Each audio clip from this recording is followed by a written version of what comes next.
அதுல ஒரு 2 பேப்பர்ல பிரிண்ட் பண்ணிடலாம். அவர் எழுதின புக், அபு ஹனீஃபா எழுதின புக் இருக்குல்லங்க, அந்த புக்கை வந்து இப்ப உள்ள ஒரு 10 பாயிண்ட் எழுத்துல 10 பாயிண்ட் ஃபாண்ட் எழுத்துல போட்டீங்கன்னு சொன்னா, அந்த எழுத்துல போட்டா A4 பேப்பர்ல 2 பக்கம் ஒரு பேக் அண்ட் பேக் அடிச்சா முடிஞ்சு வச்சுக்கிறது.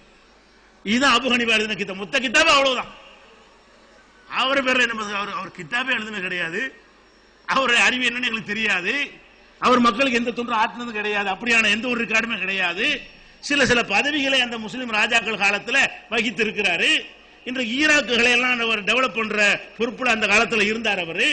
அப்ப அதிகாரிகள் அரசுகள் தொடர்பு இருந்த காரணத்தினால் அவர் ஒரு பில்டப் பண்ணி அப்படி செஞ்சிட்டார்களே தவிர, என்ன ஆய்வை நீங்கள் பார்த்து அபு ஹனீஃபாண்டீங்க? அவர் எழுதின புஸ்தகத்தை கொண்டா பார்ப்போம். நம்ம தஹ்வீத் ஜமாத் பிரச்சாரத்தை அந்த காலத்தில் ஆரம்பிக்கும் பொழுது பெரிய எதிரியாக இருந்தவர் கலீல் ரஹ்மான் ரியாஜிங்கிற ஆளு. இவர் யாருன்னு கேட்டா மாநில ஜமாத்துல் உலமா சபைக்கு தலைவர். இந்த ஜமாத்துல் உலமா வச்சிருக்காங்கல்ல, இந்த ஜமாத்துல் உலமாவுக்கு தமிழகத்து தலைவர் யாரு? கலீல் ரஹ்மான் ரியாஜி என்பவர். இப்ப கூட ஜமாத்துல் உலமா ஒரு 7-8 விங்கா கிடக்குறாங்க, ஒன்னா இல்ல. கபூர் வணங்கி கூட ஜமாத்துல் உலமா, தேவ்பந்திக்கு ஒரு ஜமாத்துல் உலமா, அதாவது ஒவ்வொரு இயக்கத்துக்காரன்னு ஒரு உலமா வச்சுட்டு என்ன செய்யறான், உலமா விங்குன்னு வச்சு தெரியுறாங்க. அவர் காலத்தில் ஒரு உலமா சபை தான். யார் காலத்தில்?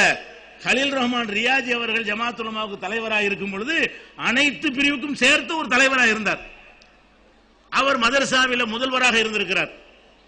அவர் ரஹமத் என்கிற பெயர்ல மாச பத்திரிகை நடத்தினார்.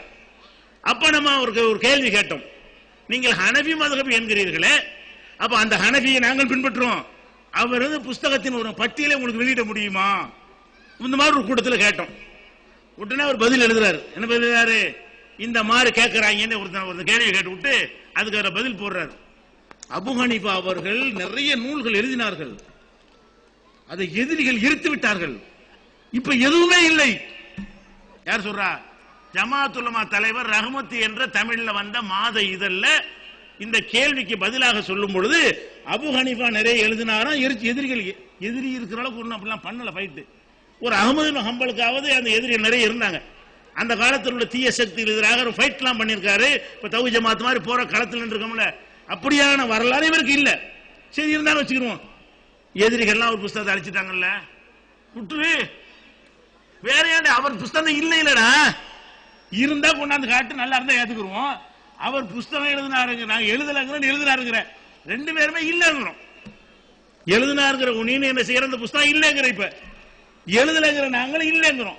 அப்ப அபு ஹனீஃபா என்ன சொன்னார் என்பது யாருக்கும் தெரியாது. அப்படிங்கும் பொழுது அவர் பேர்ல ஒரு மதுஹப் ஒருத்தர் உண்டாக்கப்பட்ட அவர் சம்பந்தம் இருக்குமா? அவரா உண்டாக்கி இருப்பாரு? அவர் சொன்னது இல்லையப்பா, புஸ்தகம் இல்லையப்பா. அப்ப அபு ஹனீஃபா எழுதின கிதாபே இல்லங்கிறீங்க, ஹனபி இமாம் எழுதின கிதாபை நான் அவர் எழுதவே இல்லை நாங்க சொல்லி கொண்டிருக்கிறோம். நீங்க எழுதினார், நிறைய வண்டியா எழுதினாரு, எரிச்சு விட்டாங்கிற.